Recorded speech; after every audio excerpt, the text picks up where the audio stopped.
Mr. O'Connor. What is your real name? Malcolm X. Is that your legal name? As far as I'm concerned, it's my legal name. Have you been to court to establish that you are? I didn't have to go to court to be called Murphy or Jones or Smith.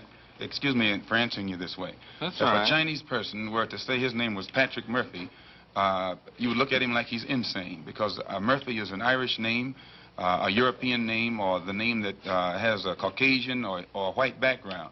And a yellow person, Chinese is a yellow man, and he has nothing to do or no connection whatsoever with the name Murphy.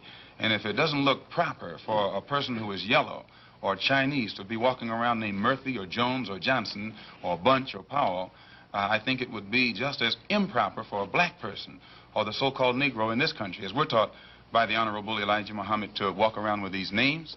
And therefore, he teaches us that during slavery, the same slave master who owned us put his last name on us to denote that we were his property.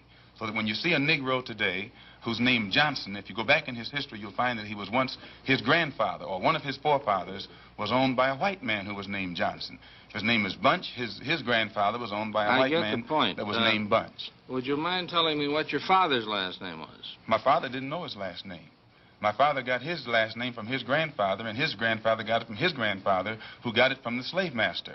The real names of our people were destroyed during slavery. Was there any line, any point in the genealogy of your family when you did have to use the last name, and if so, what was it? The last name of my forefathers was taken from them when they were brought to America and made slaves. And then the name of the slave master was given, which we refuse. We reject that name today. You mean you won't even tell me what your father's supposed last name was or gifted last name was? I never acknowledged it whatsoever.